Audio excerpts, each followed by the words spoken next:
Hello and welcome to another live edition of What Catholics Believe. I'm your host, Thomas Nagley, and with me tonight is Father William Jenkins. He is a traditional Catholic priest. He's a member of the Society of St. Pius V, and he's also the pastor of Immaculate Conception Church right here in Norwood, Ohio. Hello, Father. How are you?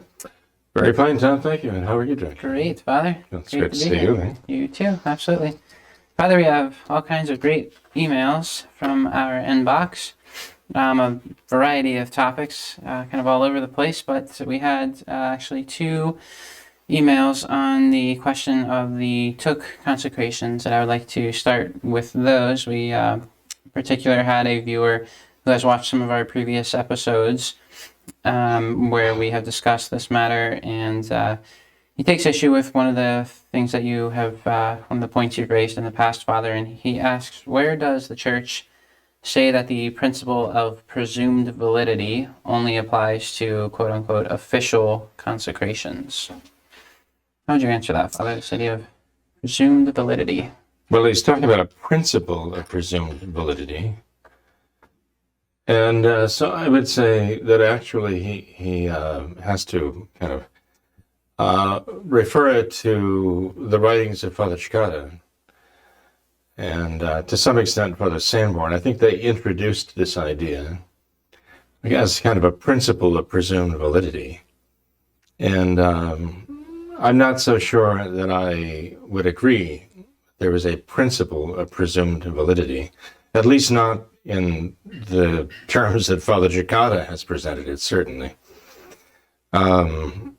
So when he references the fact that I talk about this and say that the Church has, in fact, in practice, as a matter of fact, as part of her tradition, accepted that when a duly authorized minister of the sacraments functions in his official capacity and testifies to the fact that he administers sacrament, that it is considered to be a fact and it is considered to be valid.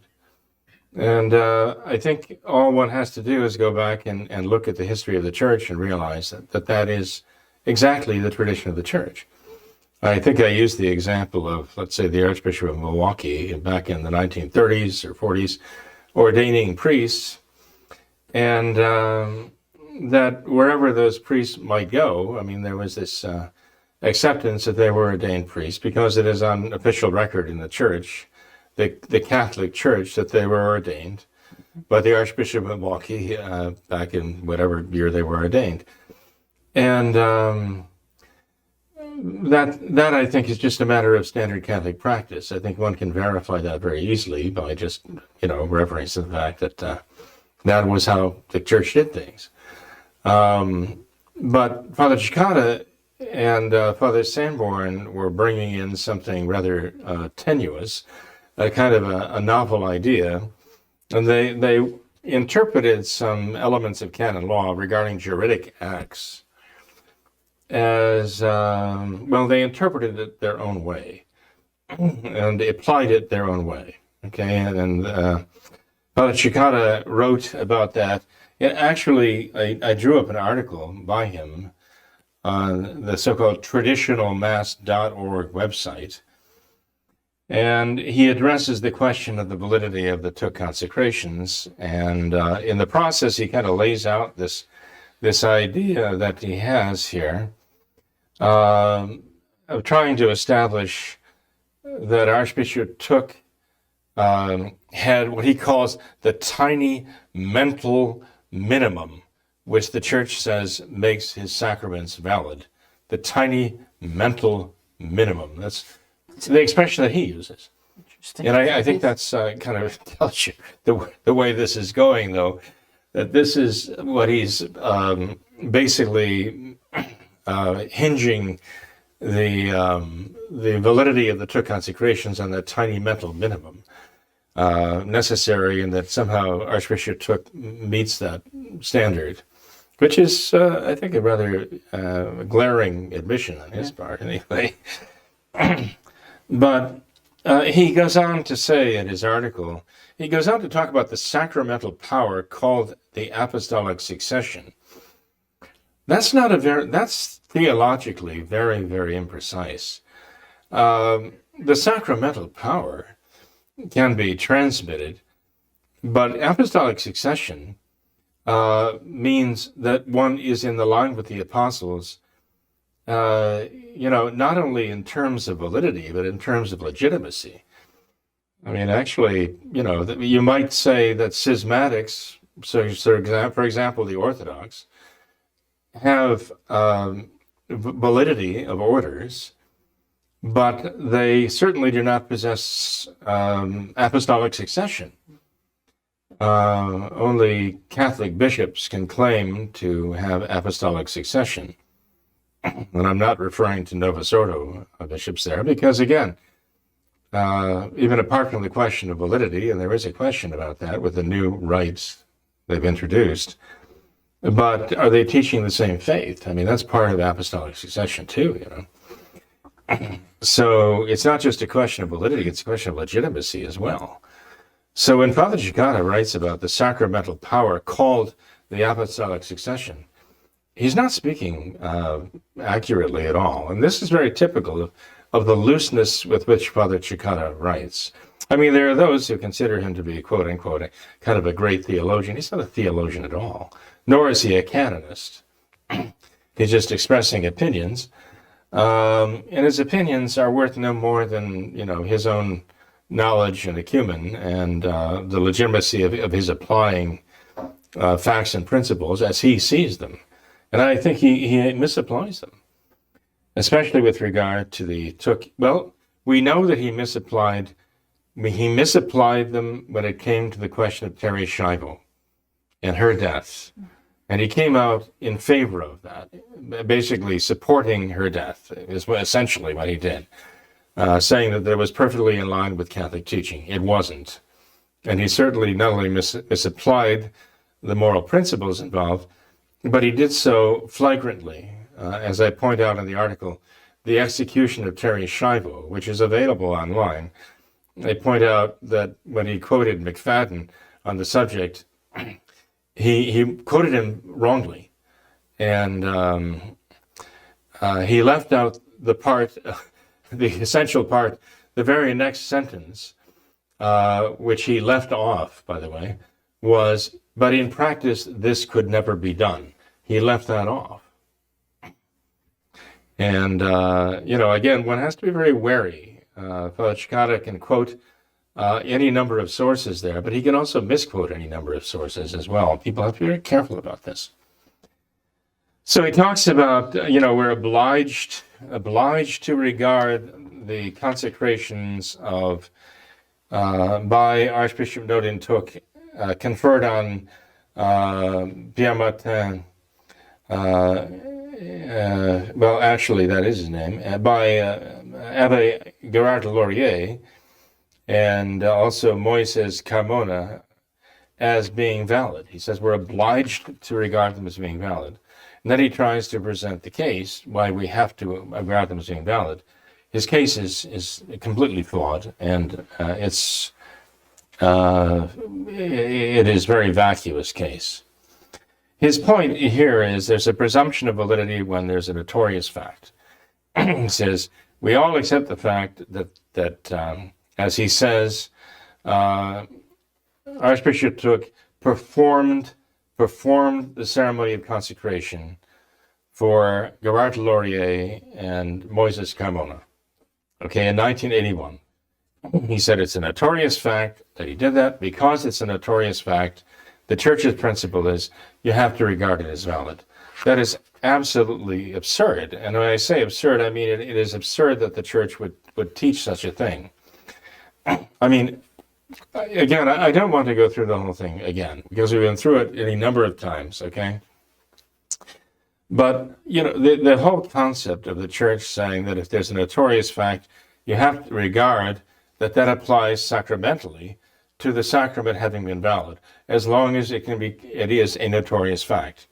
I mean, in practice, what that would mean is that if you start a rumor and it is believed by enough people, that makes the like a rumor of a sacrament being performed, and I mean, maybe it was. I mean, maybe there is some substantiation for the fact that the sacrament was performed. Okay, but if word gets out and enough people learn that the sacrament was performed, that automatically means that they must accept it as being valid, just by the very fact that it is known that the sacrament was performed. And a notorious fact is something that's something is called a clandestine, or something is called an occult fact that is hidden if only a small number of discrete people know about it, and they're not going to talk about it. But if you have a larger number of indiscreet people who talk about this, it becomes notorious. And as the reputation spreads that this happened, then it becomes a notorious fact. And that transition from an occult fact, which is known by only a few and kept secret, to a notorious fact whereby the rumor mill spreads it, that confers validity on the performance of the ceremony. This is absurd. So, the fact is that if you look back in the church's history, when someone acting on behalf of the church officially in an official capacity performed a sacrament, that it was not questioned, that one would have to have a serious reason to question whether matter, form, or intention were lacking. Mm-hmm. That is not true of any of the Thuc consecrations. He was not acting in any official capacity on behalf of the church in a public way. This was his own private enterprise that he took. One might argue that he did it in good faith, but the fact is he did wind up performing the consecration ceremonies on some very unworthy individuals. And the name that keeps coming up again and again, it's not the only one, that he was a very unworthy individual. There were others he did who were into the occult, who were not Catholics, okay? But Jean Laverie is a very, that's the name that comes up most notoriously, okay? And he conditionally performed the ceremony for Jean Laverie, knowing that Jean Laverie had already been consecrated outside the Catholic Church in another ceremony by His Whiteness Mark Tugdual II of the Celtic Church, right? An occultic, Gnostic religion. So, in any case, to say that the very fact that the performance of a consecration ceremony becomes notorious, confers upon it the presumption of validity, is absurd. Mm-hmm. Okay? What they're talking about when they're talking about this presumption, they're talking about juridical acts, and they're talking about juridical acts that have to do with crimes. They're talking about juridical acts that have to do with some delict of some kind, and something that would be punishable by the law of the church. They're not talking about the validity of sacraments. So it makes sense when you're talking about, a matter of... They use this, for example, when they say, okay, a couple that is cohabitating together, let's say they're married. Let's say they are married in the church, and then there's a question of whether they actually consummated the marriage. And the church says, well, if they've lived together, then after their marriage, it is presumed that they consummated the marriage. And you'd have to prove the contrary. There's a presumption of fact there. That they live together is notorious that they live together, and therefore you have a presumption that they consummated their marriage. This is the case where they might bring an effort to try to dissolve the marriage somehow. So, we're talking about things that have nothing to do with the validity of a sacrament. And there's absolutely no precedence in the church's law that, well, if you can get the word out there and make the performance of a sacrament so widely known that it's notorious and everybody's talking about it, that somehow confers upon it the character of validity and the presumption of validity, so that now you have to prove that it wasn't valid. That's not the church's way of doing things. Father Chicada is simply misapplying this law in favor of trying to convince people that we all have to accept it as being valid, because the performance of the rite has become notorious. Mm-hmm. That's not the church's thinking on the subject. I mean, I could go on reading this, but I would just tell our questioner here to say, well, actually, the whole idea of the presumption of validity of the sacrament because of the notoriety of the performance of a ceremony, that's Father Chicada's idea. That's not my idea. Okay? Mm-hmm. I'm saying that there is a presumption of validity when it is done by a duly authorized public person in the church and carrying out his official duties. And I think that's a matter of record in the church's history. Mm-hmm. But what Father Chicada is saying is clearly an invention that is not in the history of the church. And just because the performance of a sacrament it becomes notorious, you must automatically accept it as being valid. Mm-hmm. And Father, even more basic than that, isn't this, couldn't this just be a simple matter of common sense that we see in everyday life, where someone is licensed and certified and authorized to do some sort of work?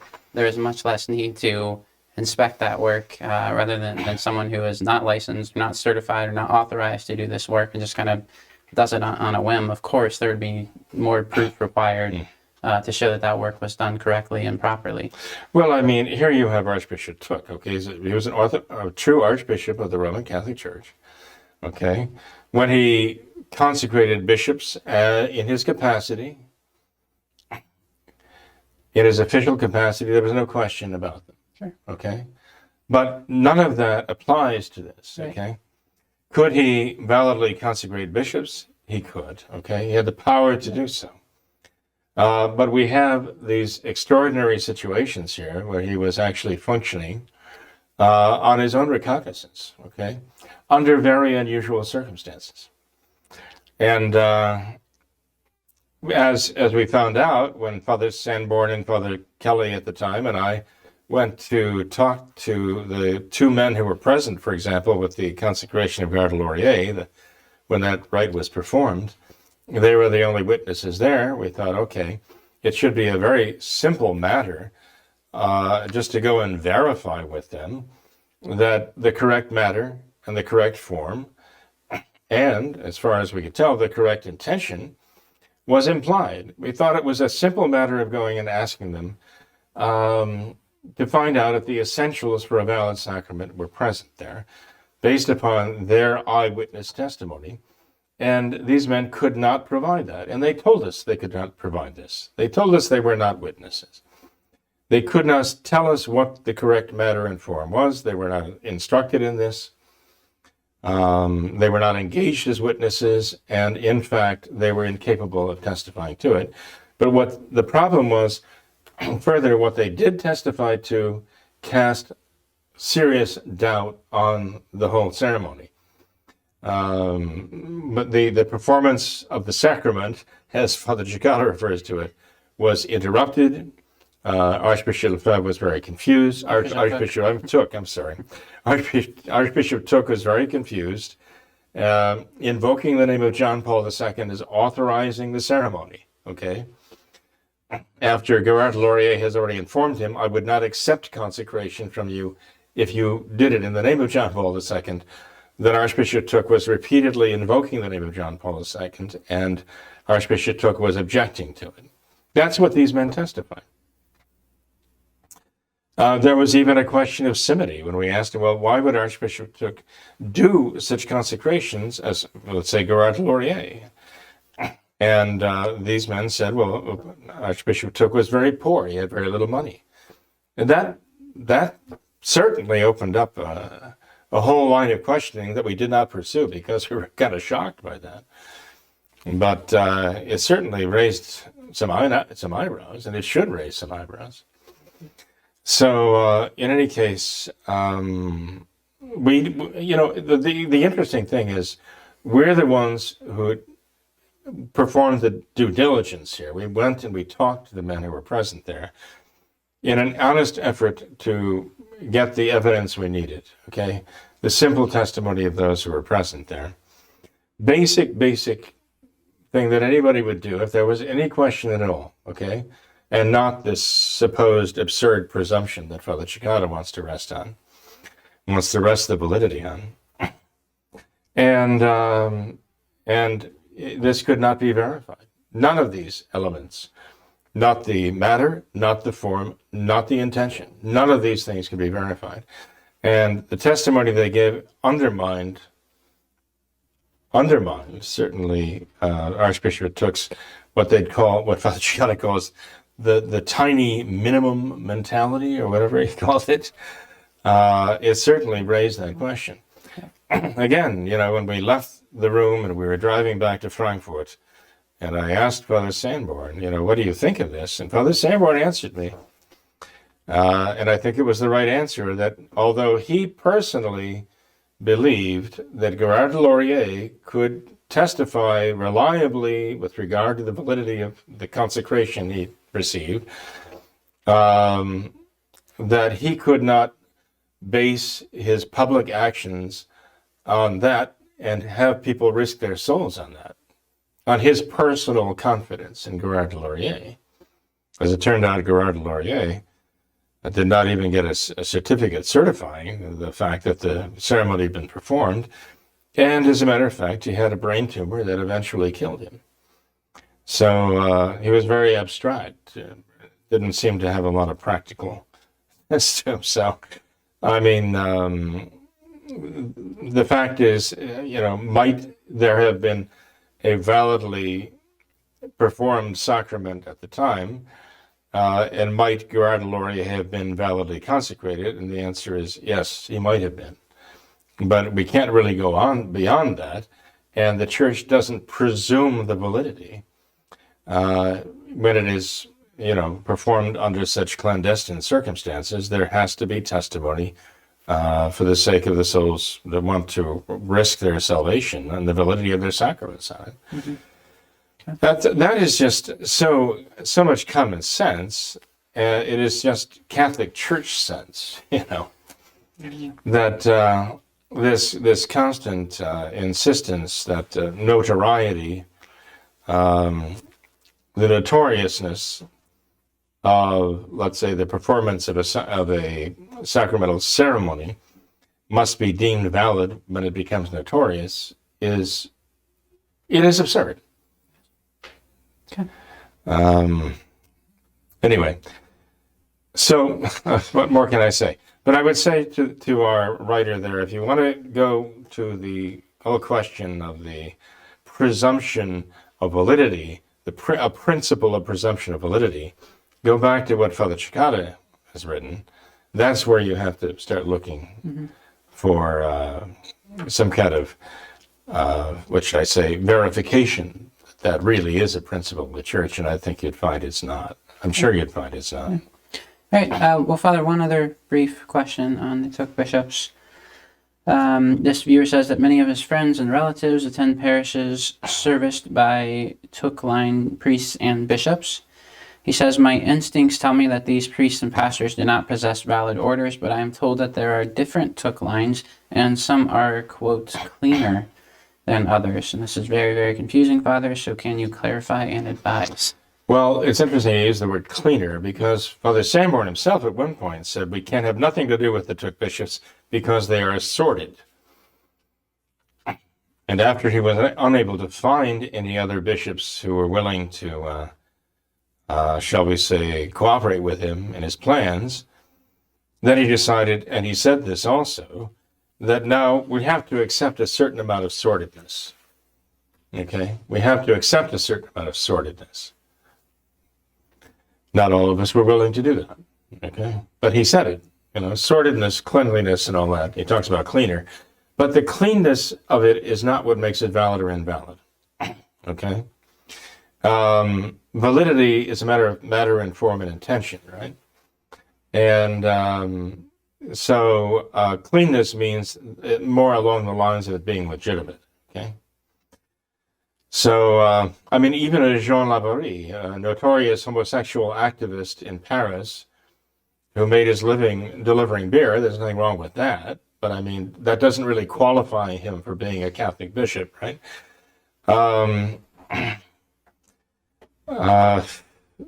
He could be validly consecrated a bishop.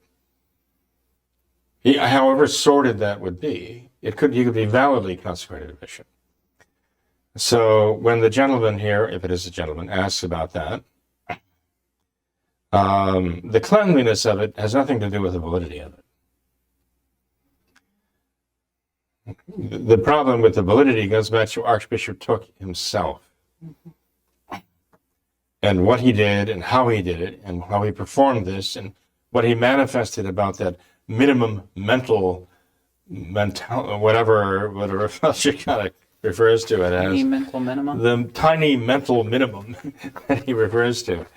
I think he's making it a lot tinier and more minimal than it really should be, or has to be, to give us not just confidence, but certitude. That's the problem. It goes back to Archbishop Thuc himself and his erratic behavior. I think Father Barbara said it very well back then. I've said it before. He said it himself, that there are three possible positions we can take with regard to the Thuc consecrations. One is that they were valid, but they were gravely criminal because of the fact that they were so illegal. They were not only sins, but they were crimes against the church. The people here, many of the people he consecrated were not even, at least he claimed to have consecrated, they claimed he consecrated, were not Catholics, and in the eyes of the church, they were certainly unworthy men. I mean, Pope Pius XII even referenced this question of consecrations that were contra omne fas.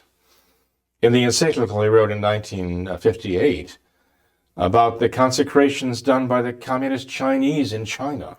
Certainly something that Archbishop Thuc would have been aware of, how Pope Pius XII condemned these. He had issued an automatic excommunication toward these things. And he talked about the consecration of just notoriously unworthy men. So Archbishop Thuc certainly did that. He quote unquote performed consecration ceremonies for those who were certainly unworthy men in the eyes of the Catholic Church. Now that was notorious. You want to talk about notoriety. And that's why Father Barbara said, okay, if we say they're valid, then they were crimes for which he would be excommunicated. I didn't make that up. I mean, Father Barbara brought this question up at first. And then Father Barbara said a second position we could take is that they were not done in a way that they would be valid, which means that they would not necessarily be criminal because they were invalid, but they would still be invalid, So, again, there was no real valid consecrations done in the first place, so that would take away the criminal aspect of what Archbishop Thuc did, but in taking that away, it would only be because it would remove there would valid consecrations done. And the third choice that Father Barbara gave was, we cannot know whether it was the one or the other. We just don't know. Whether they were valid or not, whether they therefore were criminal or not, we just don't know. And it was clear that Father Barbara gravitated toward the third position. We just don't know, and we can't know. Now, later on, Father Barbara got so frustrated with Archbishop Lefebvre that he said that he decided to throw his lot in with the Thucs because we have to break the stranglehold of Archbishop Lefebvre and the Society of St. Pius X on the traditional bishops. Now, I would suggest that motive of let's say, going with the validity of Archbishop Thuc's consecrations was a very, very poor motive, okay, that offers you nothing except for the fact that Father Barbara was himself off the beam there somewhat, and thinking, well, this is the way we have to do it. We have to admit the validity of the Thuc consecrations, because otherwise all we have is the Lefebvre consecrations. What kind of an argument is that? But, Father Barbara wasn't actually coming out and saying so. But if you hearken back to what he had previously said, if we admit the consecration of the Thuc bishops, then we're saying that Archbishop Thuc was a criminal, subject to the penalties of the church for doing this, and was excommunicated. That's what he said was a necessary consequence of granting the validity to these things. So I guess in his own mind, if Father Barbara resolved the matter because he just felt compelled to grant the character of validity to them, he was also granting the character of criminality to them, and the church's censure of excommunication to them at the same time. Yeah. So this is what we're dealing with here, and it's a very ugly thing. So I would just tell our writer here, look, no, there is no there are no different categories of Thuc consecrations. They all fall into the same category of being doubtful, and if quote unquote valid, then criminal. And the church herself has actually told us what that means, has spelled that out for us. Mm-hmm. In 1951, Pope Pius XII, through the Holy Office, made a decree about that, about such consecrations, and he explained that decree in his encyclical of 1958, right, about the consecrations being done by the communists in China. And the expression he used then, contra omne fas, is very interesting, because there are those who might interpret the decree of the Holy Office in 1951 as applying to the consecration of traditional Catholic bishops now. Someone might try to apply that to Archbishop Lefebvre in his consecrations, or Bishop Mendez in his consecration of Bishop Kelly. But when you look at the law, you have to understand it as it was given by the one who made the law, okay? And Pope Pius XII, commenting on that very law that was laid down and incorporated into canon law, the 1951 law, he explains that it refers to those who act contra omne fas. What does that mean? It means against all tradition, against all Catholic practice. Now, it is not against all Catholic practice for one bishop to consecrate another. In fact, for the first 600 years of the Church's existence, that's how bishops were consecrated. And the Holy See was notified after the fact because of persecutions and difficulties in communications and so on. It was actually enshrined in the decrees of the Council of Nicaea that this is how the bishop should act if a bishop would die. Not only were they instructed to call together the bishops of the area, the province, and so on, and choose, not only name a successor, but consecrate him and actually put him in place in a diocese, okay? Or put him in place in actually ruling as a bishop, as the ordinary of an area, a territory, and the souls contained therein, without the approval of the Holy See in advance. I mean, this was standard operating procedure in the early centuries of the Church. So you can't say that it was contra omne fas for one bishop to consecrate another.